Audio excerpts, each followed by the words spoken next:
હે ભગવાન મારા ઘરવાળાને ક્યાંક પૈસા મળી જાય, કરોડપતિ થઈ જાય, મોટો બધો બિઝનેસ કરવા મળે, રૂપિયા ઢગલો થઈ જાય, કેવી મજા આવે. હે ભગવાન મારા ઘરવાળા રૂપિયા દો. કેમ તું ભગવાન આગળ એટલી બધી પ્રાર્થના કરશો મારી હાટું? આપણે પૈસા વાળા થઈ જાય તો સારું પડે ને, આપણે તમારા પાસે પૈસા આવી જાય. હા હોય હવે સાથે મારી પાસે લાડ બધા પૈસા આવી જાય એ તું પ્રાર્થના કરીને સારું થયું. મારી હાટું તું કેટલો સારું વિચારતો હતો. 1-2 કરોડ રૂપિયા મારી પાસે આવી જાય ને તો પણ મને એમ થાય છે કે તું પાસે પૈસા મારી પાસે રહેવા દે ને. પૈસાનો વહીવટ બધું હું કર્યું. પૈસા નો કાંઈ તમારે વહીવટ કરવા થતો નથી. તો મેં ખાલી તમને પૈસા દેવાના કીધા, બાકી તમારે વાપરવાના નથી. હા વિચાર કરવા માંડે પૈસા નો વહીવટ હું કરે. તો ભગવાન આગળ તું પ્રાર્થના કરશો તો પૈસા મને આપવા હાટું પ્રાર્થના કરશો કે તારી હાટું પ્રાર્થના કરશો? તો તમે રળવા જાશો એટલે હું ભગવાન ને કહું છું કે હે ભગવાન આ બહુ ખૂબ રડે છે, તને રૂપિયા ઢગલો થઈ જાય, પૈસા વાળા થઈ જાય ને તો મારા ફાયદો થાય ને. તારે ફાયદો થાય, પૈસા નો વહીવટ બધું હું કરી એમ તને હું કઉ છું. 2 કરોડ રૂપિયા આવશે ને, કેટલાક આવશે? એ કેટલા આવે એટલે પણ વહીવટ તો હું જ કરે. તમારે ખાલી પૈસા આવવાના છે તમારી પાસે. કેવો કલર છે ને એ તમારે નથી જોવાનું. એટલે બધું મારે કાંઈ નહીં કરવાનું, બધું વહીવટ તારે કરવાનું એમ કે ને. પૈસા નું તું તારી હાટું માંગ કેમ કે ને તો ભગવાન આગળ મારું નામ હું કામ લેશે? એ મારા નામમાં મેં કેટલી વાર માંગ્યા પણ 1 રૂપિયો ભગવાન નથી દેતા. મેં કીધું તમારા નામમાં જ માંગુ ને તો દે તો એટલી છે. સમજાય ગયું તને તો કઈ દે એમ છે નહીં. એટલે મને દે ને, હું રડું મને દે ને એટલે પછી તારે એ પૈસા તારે વાપરવાના.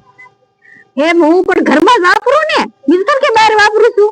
આપણે એ વહીવટ બધો હું કરી ગમે એટલા પૈસા આવશે ને તો મારે વહીવટ કરવાનો, તારે નથી કરવાનો એમ હું તને કહું. તમારે વહીવટ કરીને ક્યાં જાવ? તમને શું ખબર પડે તમે વહીવટ કરો? વહીવટ તો હું જ કરી. એટલે તારે ખબર પડે, મને નથી ખબર પડતી. તમને શું હોય, તમને એમ હોય કે આ બધા પૈસા વાપરી જાહે એટલે છે ને વહીવટ તો હું જ કરી. ક્યાં પૈસા, કયો પૈસો ક્યાં વાપરવાનું છે, હું લેવાનું છે, હું નથી લેવાનું, એવું બધું. એટલે તો ખાલી મારું નામ છે એમને સોપડા ખાલી મારું નામ ચડાવવાનું ને પૈસા નું વહીવટ બધું તારે કરવાનું. એમ જ હોય ને. એટલે હું તમને ભગવાન આગળ પ્રાર્થના કરી તમારે બધા પૈસા રાખવાના. એક કામ કર, ભગવાન આગળ પાછી પ્રાર્થના પાછી લઈ વાઈ ગઈ ઉપર આવે પ્રાર્થના પાછી લઈ લે. હું પાછી નો આવે એવી ભગવાન ના દ્વારા પૂજી ગઈ. મારી પ્રાર્થના હું ભગવાન ને ફોન કરીને કહી દે મને કઈ દેતા નહીં તમતા, મને હાવ ભિખારી બનાવી દે. એવું કીધું છે તો ટાઢિયા ભાગી નાખાય. હા મને ભિખારી બનાવી દે. મારી બહુ મારી બાઈ છે ને મારી આરો ભીખ માંગવા આવી ગઈ. તને ભીખ મંગાવું જો. હું તમને ભીખ મંગાવું, તમારે ભાગી નહીં નાખતી ટાટિયા. આમ ઘરે ઘરે લઈ જાવ, રોડ માંથી લારીએ આમ કટોરો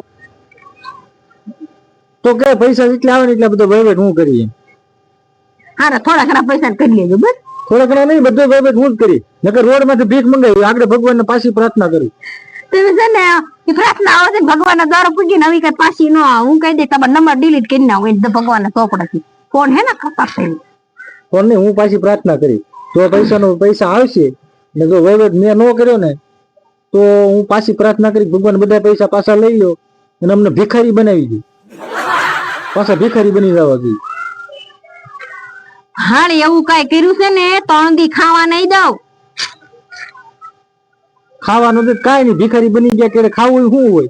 ભીખ માંગીને ખાઈ લેજો. તારે આવું જોઈએ ભીખ ખાવાની. હું તો બાપા ને ઘેરે ભીખ માંગી એટલે ભીખ માંગવાથી બાપા ને ઘરે જાવ ને.